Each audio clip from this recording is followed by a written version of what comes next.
En un gélido día de diciembre del año 1916, moría un demonio. Así lo contaría un aristócrata de aquella rancia estirpe, Románov.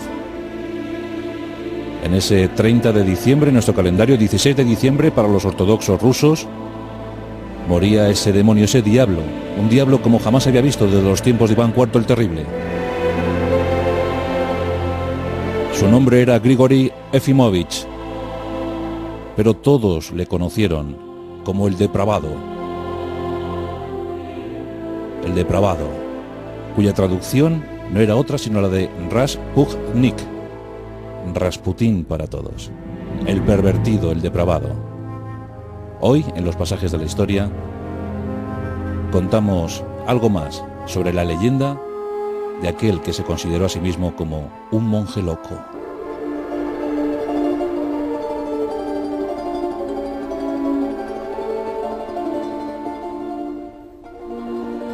Nos encontramos en el último tercio del siglo XIX, en la lejana Siberia occidental, una tierra pagana, desolada, una tierra olvidada. Los cosacos iniciaron su conquista en el siglo XVI, pero poco más.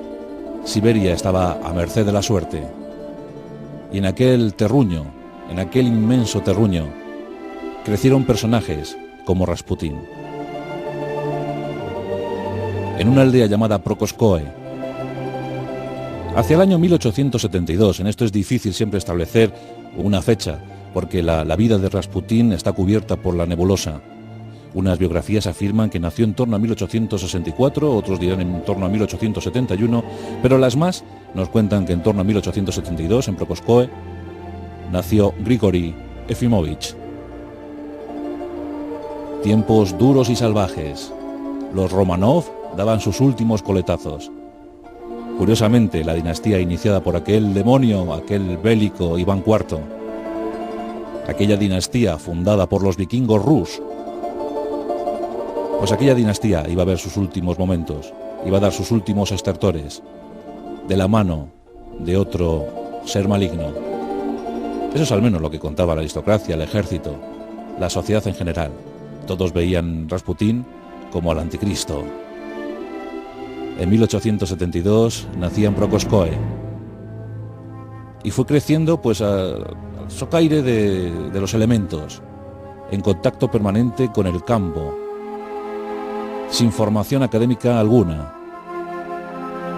Un chico violento, un chico salvaje, decían, un chico que se tuvo que dedicar a ser cuatrero. Dicen al menos que se dedicó a ser cuatrero, que robaba caballos,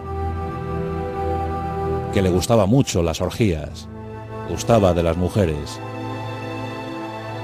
y que en ese estado semisalvaje se alistó a una secta, de las muchas que había por entonces en aquellos territorios perdidos del Imperio ruso. Sectas que se escapaban de la ortodoxia, de la más rancia y recta ortodoxia. Una secta oscura, una secta esotérica. Eran los Klisti, llamados así, porque eran flagelantes. Los Klisti estaban en contacto con los placeres de la tierra, los placeres terrenos. Llegarían a lo celestial, a la fe verdadera, a través del dolor. Los flagelantes. La secta se había adueñado de aquel territorio. Había pocos sacerdotes de la iglesia oficial rusa, y los Klisti dominaban Prokoskoe. A los Klisti, huelga comentar que les encantaba eso de las orgías, eso de entregarse a toda suerte de deidades, de placeres, toda suerte de celebraciones y fiestas tras los actos litúrgicos, donde daban rienda suelta a su cruel imaginación. El sadomasoquismo era una constante en la secta Klisti. Y Grigori era uno de sus más acérrimos seguidores. Con 20 años se casó en 1892 y tuvo hijas. 2, 3, nunca se sabrá bien cuántas hijas tuvo o cuántos hijos tuvo. Pero bueno, Un par de ellas sí que las podemos entender como oficiales. Grigori Efimovich se hizo líder de la secta Clisti en Brokoskoe. Sus andanzas daban mucho que hablar. El pueblo comentaba, el pueblo murmuraba.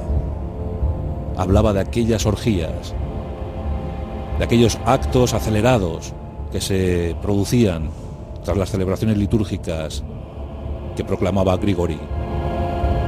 Aquel hombre salvaje, aquel hombre maleducado, violento, socarrón también, con ademanes grotescos. Cuando a alguien le caía bien le abrazaba hasta casi ahogarle. Cuando a alguien le caía mal recibía toda suerte de insultos. Grigori Efimovich estaba dando tanto que hablar que finalmente, cuando tenía apenas 30 años, fue expulsado. Recibió el exilio por parte de los gobernantes locales. Le expulsaron de su tierra ancestral, le expulsaron de su Siberia. Y aquí le tenemos, iniciando una suerte de peregrinación por buena parte del mundo eslavo. Cuentan que incluso llegó a Tierra Santa. Fueron 2 años donde ejerció como andarín, donde se le vio por las tierras griegas, las tierras eslavas y en Tierra Santa.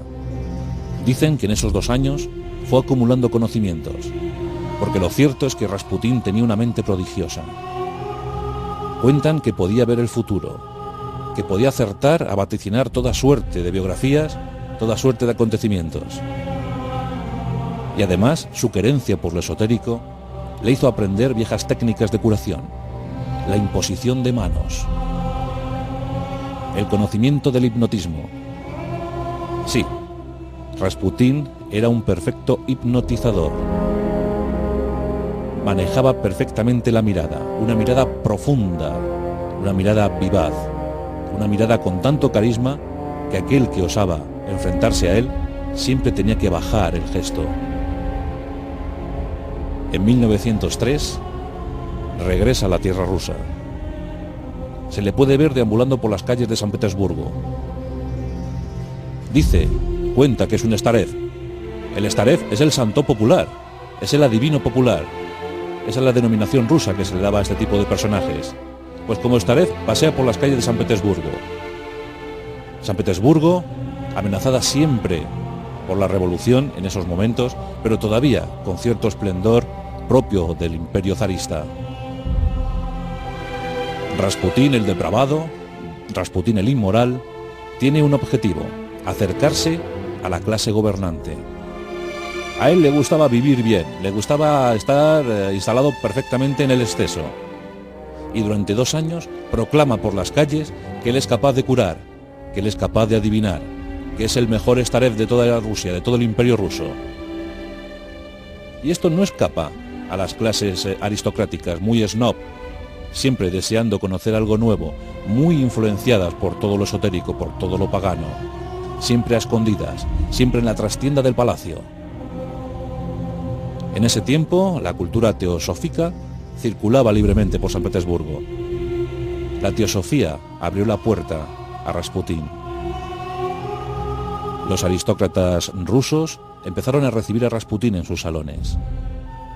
Rasputín era un ser maloliente, apenas se lavaba, no tenía la higiene como bandera. Era grosero, maleducado, pero decía las cosas con tanta convicción, con tanta certeza, que pronto muchas damas de la corte empezaron a doblegarse ante esos supuestos encantos. Les digo que la teosofía abrió muchas puertas, pero luego el propio carisma, la propia luz, el propio brillo de Rasputín abrió todas las que faltaban. Nos encontramos en noviembre del año 1905. Se ha superado una grave crisis, la Revolución de Octubre. Todo está a punto de estallar. Y por si fuera poco, en casa de los Romanov está instalada también la tragedia. Los Romanov, el zar Nicolás II y la zarina Alejandra, habían tenido 4 hijas. Pero por fin, en 1904, había llegado el heredero.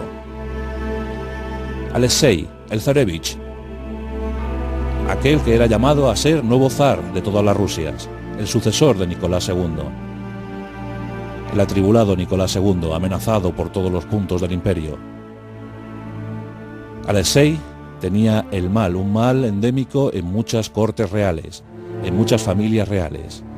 Alexei había recibido la hemofilia transmitida por su madre, la zarina Alejandra. La hemofilia provocaba grandes dudas sobre la sucesión. La hemofilia podría terminar con la vida de Alexei y con la esperanza rusa. Los zares estaban afligidos y buscaban soluciones, las que no podían dar los médicos en ese momento.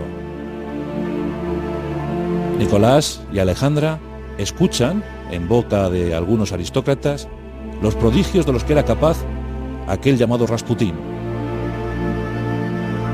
y contactan con él. En noviembre de 1905, el zar Nicolás II escribía en su diario: «Hoy he conocido a un ser prodigioso. Sin duda alguna, es un regalo de Dios, es un enviado de Dios». Se refería a Grigori Efimovich, se refería a Rasputín. Era el principio del fin para los Romanov. Rasputín llegó al palacio. Los zares le recibieron a escondidas, en la penumbra de la noche. El niño Alexei, el zarevich, se encontraba atravesando por una severísima crisis. La hemofilia estaba adueñándose de su cuerpo, de su salud. Rasputín llegó a la estancia. El niño estaba postrado en la cama. Rasputín le tomó por las manos, le miró fijamente y con una imposición de manos, después de unos minutos, le dejó descansando plácidamente. La zarina no daba crédito. Su niño se había recuperado milagrosamente, y sin duda la culpa la tenía ese monje loco, que ya no era tan loco para ella. Era sin duda alguna un enviado de Dios. Los zares, entre ellos, desde entonces hablarían de su amigo. Hablaban de Rasputín como el amigo enviado por Dios. Empezaron a creer ciegamente en lo que decía Rasputín. El zarevich se recuperaba siempre que estaba en presencia de Rasputín. Era algo milagroso. Los zares no querían ni siquiera pensar que los prodigios de Rasputín fueran obra del maligno. Algunos aristócratas empezaron a desconfiar.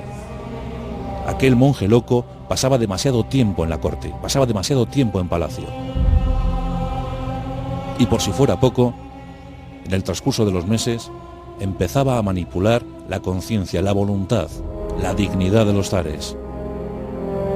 Rasputín se situó al lado de Nicolás II, y empezó a aconsejarle, empezó a asesorarle. Todos decían que el zar Nicolás estaba como hipnotizado, como abrumado por los conocimientos, por la dialéctica de Rasputín. En 1907 incluso llegó Rasputín a ordenar al zar que cambiara un arzobispo en su región natal, y el zar lo hizo. Fue la primera piedra de toque. Los nobles estaban ciertamente preocupados.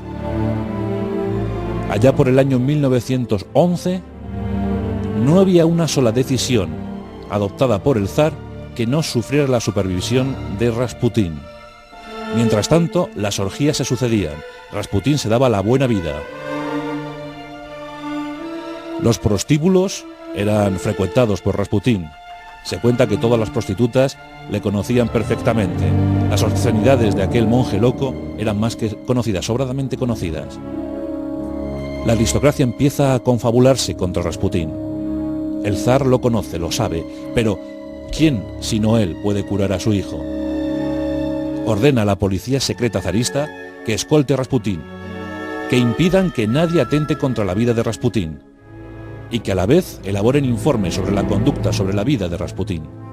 La policía secreta empieza a observar esta vida licenciosa. Son informes que más tarde servirán para configurar la biografía de Grigori Efimovich. Cuentan que incluso en una ocasión mostraba sus genitales en un prostíbulo a toda aquella que quisiera verlo. Se lo pasaba realmente bien, pero los zares no querían saber nada, solo querían saber que su hijo se iba a curar, y el que iba a ocasionar esa curación era Rasputín. En 1912, la duda recorre todo el imperio. Se empieza a rumorear que la propia zarina ha caído en las garras de aquel obsceno Rasputín, del depravado. Se cuenta que hay amoríos, se cuenta que Rasputín la tiene dominada, que hay contacto carnal, contacto sexual entre la zarina y el monje loco. En la Duma, en el Parlamento ruso, circulan unas cartas en las que se implica a la zarina en esa relación amorosa con Rasputín. Todo está al borde de la tragedia, pero el zar Nicolás II interviene y aunque las relaciones no volverán a ser las mismas, pero evita que le ocurra cualquier cosa a Rasputín. Y este sigue en la corte. En 1914 estalla la Primera Guerra Mundial y Rusia se pone al lado de los aliados, contraviniendo las órdenes de Rasputín, porque este había indicado al zar que bajo ningún concepto debería entrar en la Primera Guerra Mundial, que sería sin duda su perdición, que Rusia no estaba preparada para entrar en la guerra. Eso es lo que ordenaba Rasputín, pero Nicolás II, por sus obligaciones de Estado, entró en la Primera Guerra Mundial. La suerte no fue clara para los rusos. Millones de hombres murieron en el frente. No llegaba la intendencia, no llegaban los suministros, las municiones. Millones de hombres estaban siendo masacrados. Mientras tanto, los bolcheviques se empezaban a organizar, se levantaban. En 1915, el propio zar Nicolás II se pone al frente de las tropas, marcha al frente, marcha a la línea de combate, pero comete una terrible contradicción. No había hecho caso a Rasputín en lo de la guerra, pero en este caso sí le dejaba al frente del gobierno, le dejaba prácticamente al frente del imperio ruso. El monje loco, el depravado, el perdido Rasputín, manejando los designios, manejando la vida del imperio ruso. Eso fue demasiado. El caos llegó al imperio. Puso en algunos departamentos, en algunos ministerios, a sus amigos. Puso a gente de escasa confianza, de escaso valor. Rasputín estaba viviendo su mejor momento, un momento de plenitud, de apogeo. Pero los militares ya no lo pudieron soportar. Todos querían matar a Rasputín. Únicamente le defendía la policía secreta zarista. En 1916 se empezó a preparar la conjura. Nos encontramos en el palacio del príncipe Félix Yusupov. En la noche del 29 al 30 de diciembre de 1916, en el calendario ruso, el 16 de diciembre. El príncipe Félix Yusupov y un buen número de conjurados, entre los que estaba incluso algún Romanov, preparan la muerte de Grigori Efimovich, preparan la muerte de Rasputín. Él asimismo se pensaba o se creía inmortal, que nada le podía hacer daño. Incluso había advertido al zar Nicolás II: si yo muero, tú serás el siguiente. Si algo me pasa a mí, tu familia caerá detrás. Debes conservar la vida de Rasputín, de lo contrario los Romanov caerán, se verán perdidos. Félix Yusupov, el príncipe Félix Yusupov, había pensado otra cosa. Invitó a Rasputín a su palacio, le invitó a una fiesta. Y este confiado acudió a ella. Félix Yusupov esparció cianuro en una bandeja de pasteles y en abundante vino. Durante horas, Rasputín estuvo bebiendo vino, era un alcohólico consumado, bebiendo vino y comiendo los pasteles con voracidad extrema. Comió, pero el cianuro parecía no hacer efecto. Parecía que no iba a caer, que no le pasaba nada, que no moría. En la planta superior, los conjurados estaban tensos, temerosos, también en ese temor de pensar que el esotérico Rasputín les pudiera hacer algún daño. Finalmente Yusupov no pudo más. Se acercó a Rasputín, sacó su pistola y le disparó en el pecho. Rasputín cayó al suelo, se movía entre estertores, entre lamentaciones. Yusupov subió corriendo al piso de arriba y dijo lo que había hecho. Cuando bajaron todos, contemplaron horrorizados que el cuerpo de Rasputín no estaba allí en la estancia, no estaba en la sala. ¿Dónde estaba Rasputín? ¿Dónde demonios, dónde infiernos estaba Rasputín? No tardaron mucho en localizarle. Arrastrándose, tambaleándose, caminaba por los jardines de aquel palacio. Yusupov, preso de la ira, preso del pánico acaso, cogió la pistola de nuevo y descargó todo el contenido sobre el cuerpo de Rasputín.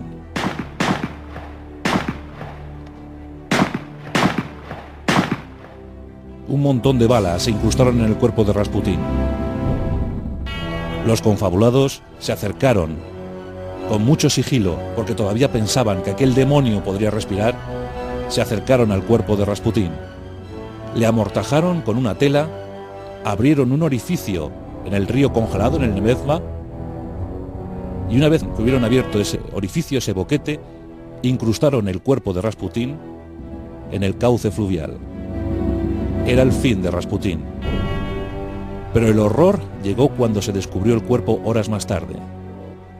Cuando se descubrió ese cuerpo congelado, se comprobó con estupefacción que no había muerto por el veneno, que no había muerto por las balas. Rasputín murió ahogado. Rasputín, atado con cadenas, amortajado con esa tela y con la superficie cubierta y helada del río Nevezma, murió ahogado, no consiguió salir al exterior, pero no había muerto por las balas. La imagen es sorprendente. Se ve a un Rasputín con los brazos en alto, como intentando romper el hielo. Había sobrevivido a sus asesinos, pero había muerto, ahogado y congelado en el río Nevezma. Los confabulados no sufrieron pena de muerte, solo exilio en sus territorios de la campiña. Rasputín había muerto, y desde luego se cumplió su último y fatal vaticinio. Fue el final de los Romanov. Unos meses más tarde, estallaba con toda virulencia la revolución bolchevique. Los soviets se hacían con el poder, y los Romanov eran fusilados. El zar Nicolás II, la zarina Alejandra, el zarevich Alexei, las 4 hijas, todos murieron. Hombre, nació la leyenda de una pequeña que quedó viva, pero es muy difícil presumir que eso ocurriera.